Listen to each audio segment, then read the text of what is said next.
From Tampa Bay streaming news leader, this is ABC Action News.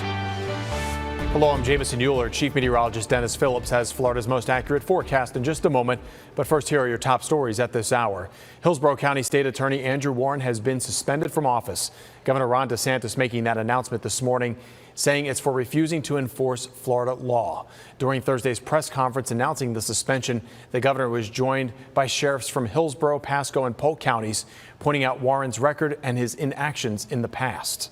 When you're saying you're not going to enforce certain laws you don't like, that's a neglect of duty. That, quite frankly, is incompetence as defined in Florida law. And Florida courts have been very clear that saying you're just not going to enforce the law is by definition a dereliction. During Warren's suspension, Susan Lopez will serve as state attorney for the 13th Judicial Circuit. Lopez has been serving as a judge on the Hillsborough County Court. During a press conference just hours after the suspension, Warren defended himself.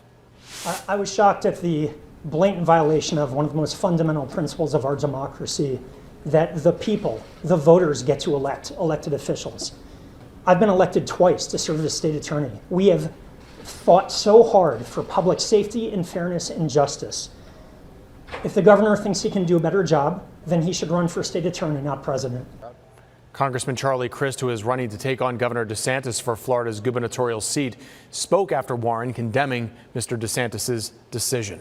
Rent control could end up in the hands of voters come November. A draft ordinance declaring a housing state of emergency in Tampa cleared its first hurdle Thursday. The next stage is a second reading on August 22nd, where the final decision is made. The housing emergency would clear the way for a vote to set rent control for a year in Tampa. And a similar measure is also moving forward in St. Petersburg after 30 people held an emergency sleep-in outside of City Hall. Although city council members voted to have the measure move forward on Thursday, there are still a few meetings that need to happen before the measure is officially placed on the ballot. The Manatee County Animal Shelter is overcrowding as officers continue to rescue cats from one of the worst hoarding situations they've ever seen. So far, officers have removed 50 cats from a home in Bradenton. Deputies initially entered that home during a welfare check in July and found the 80-year-old owner deceased. Right now, the county is looking for people who are willing to help foster the cats while they recover and prepare for adoption. Now here's Chief Meteorologist Dennis Phillips with Florida's most accurate forecast. How you doing, everybody? We tracked showers and strong storms moving through the metro area, everything starting on the east side of the state and ending up on the west coast. And that's going to continue right through the weekend. That means the mornings will be dry.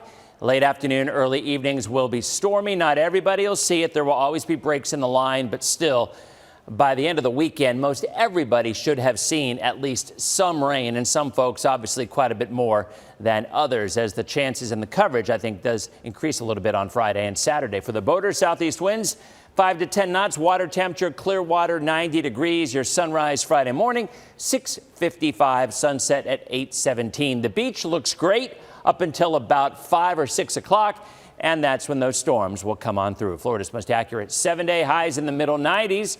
Sunny mornings, stormy evenings, and that'll continue right on through the weekend.